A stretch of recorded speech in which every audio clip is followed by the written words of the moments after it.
Yo quiero hacerles reflexionar sobre el papel de los extranjeros en el mercado laboral, sobre el papel que desempeñan en nuestra vida diaria, en la de todos nosotros, porque es muy probable que el compañero que se sienta a su lado en el trabajo venga de otro país, o tal vez que todas las mañanas quien te pone el café en el desayuno del bar, o el que cuida de sus hijos o de su madre enferma cuando usted no está, sea gente que viene de fuera, porque en España la población extranjera roza ya los 7 millones. En 2023 se expidieron más de 1.300.000 visados en las oficinas consulares y muchos de ellos, 3 millones, están integrados en nuestro mercado laboral y están dados de alta en la seguridad social. Pero es importante que sepamos, que seamos conscientes, y quédense con esta cifra, que España pierde 17.000 millones de euros al año y un 1,3% del PIB por la discriminación laboral y educativa de la población extranjera. Esto lo dice el Observatorio Español del Racismo y la Xenofobia.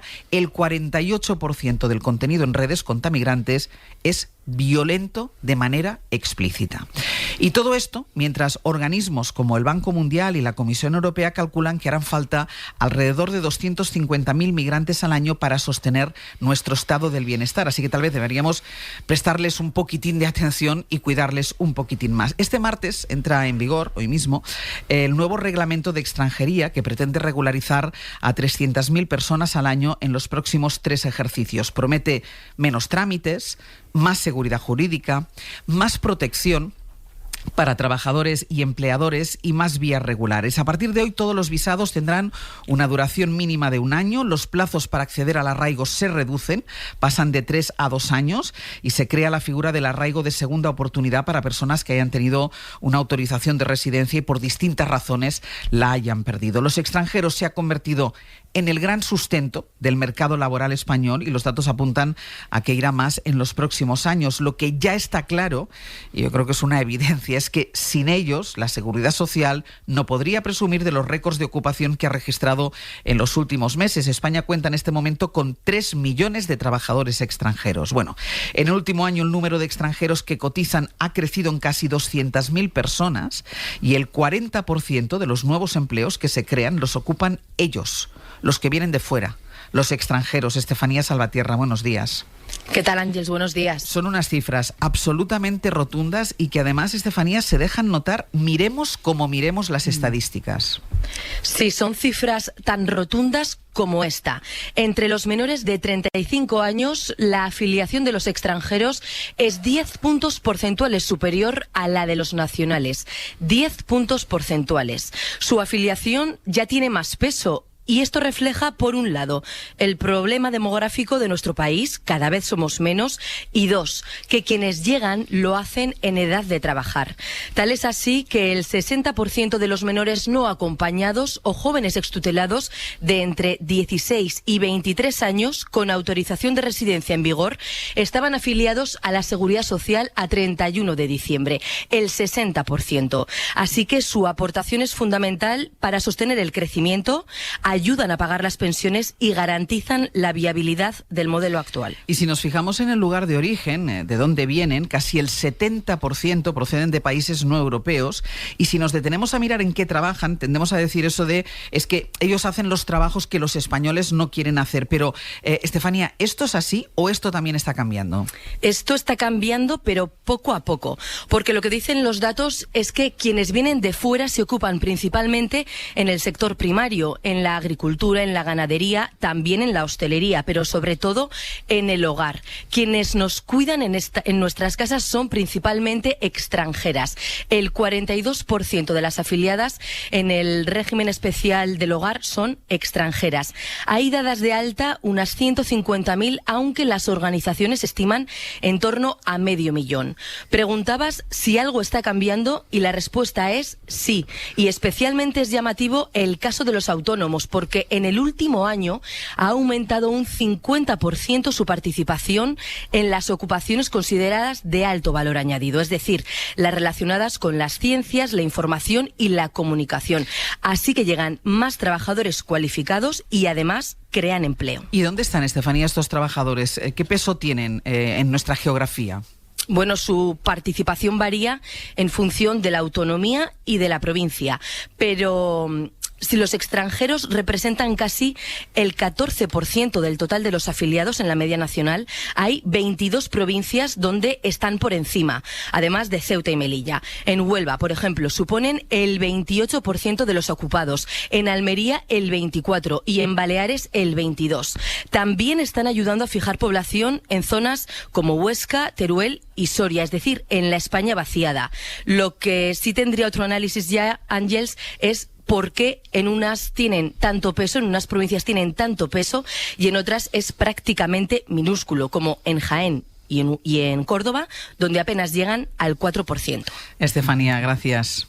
A vosotros. Quédense con estos datos, porque son rotundos, claros, explícitos. Quédense con esto porque ahora vamos a entrar en un par de polémicas que tienen que ver con la política y con la gestión política de la migración, que contrastan perfectamente con esto que les estamos contando. Por ejemplo, algo que está pasando en algunos municipios de Cataluña, porque alcaldes de Junts y del PSC han empezado a aplicar medidas para dificultar el empadronamiento en sus ayuntamientos a personas en situación de precariedad, fundamentalmente a migrantes. La explicación oficial es que lo hacen para frenar las ocupaciones de viviendas y por una cuestión de orden censal. Radio Barcelona, Oriol Soler, buen día. ¿Qué tal, Àngels? Buen día. Pero las entidades sociales, Oriol, que denuncian este tipo de prácticas dicen que esta era una política de partidos ultras que ahora utilizan estos otros partidos para competir con ellos, ¿no? Para competir electoralmente con los ultras. Sí, la Federación de Entidades Catalanas de Acción Social, que son las que trabajan sobre el terreno ayudando a inmigrantes a conseguir el padrón, aseguran que estas trabas para estar en el registro municipal están aumentando, pero de forma generalizada, y lo atribuyen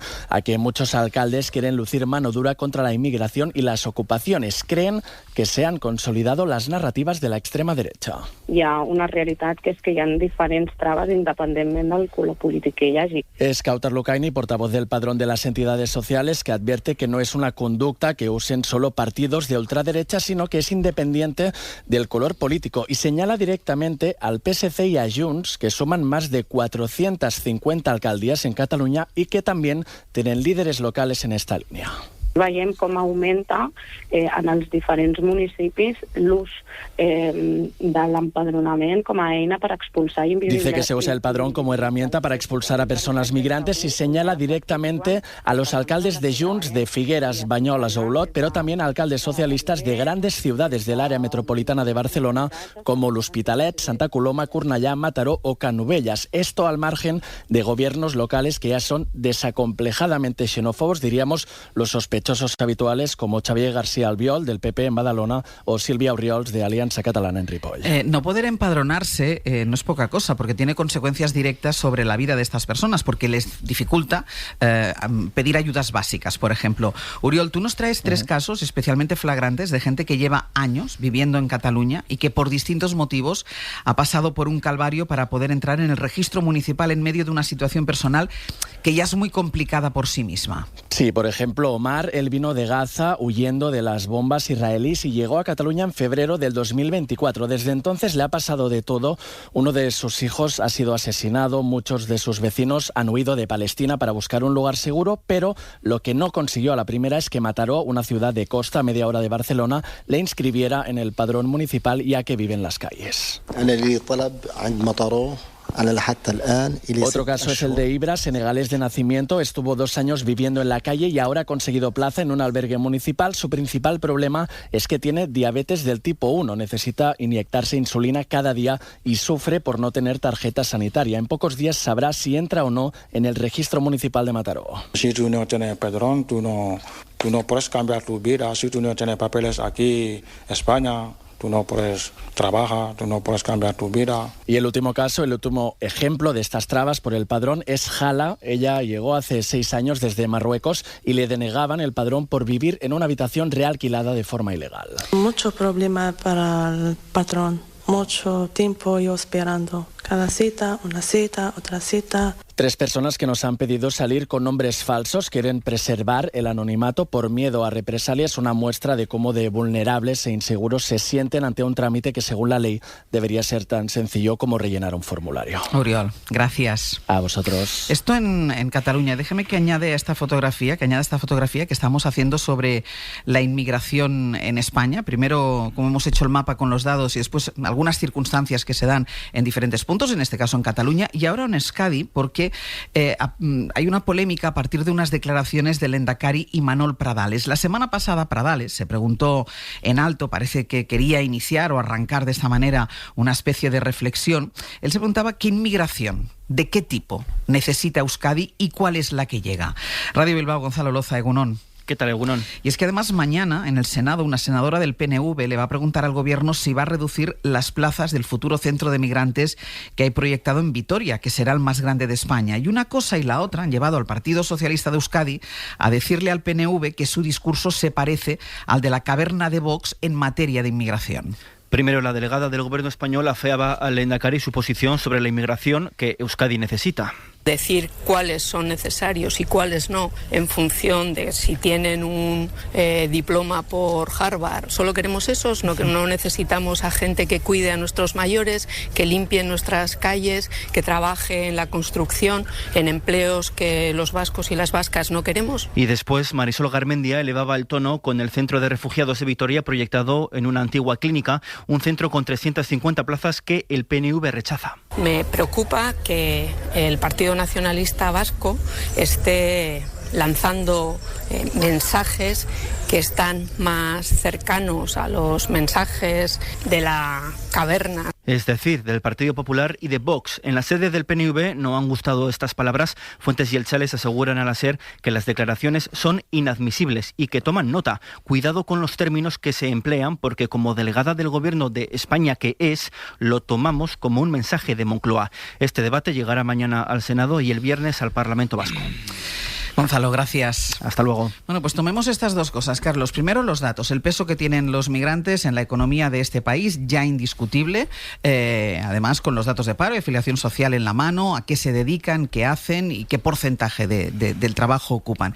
Y después, enfrente, el discurso político, que el de la ultraderecha ya lo sabemos, ya lo conocemos. Pero cómo, al final, el discurso de prácticamente todo el arco parlamentario, de derecha a izquierda, se impregna de un discurso contra la migración o poniendo problemas y poniendo trabas a la migración.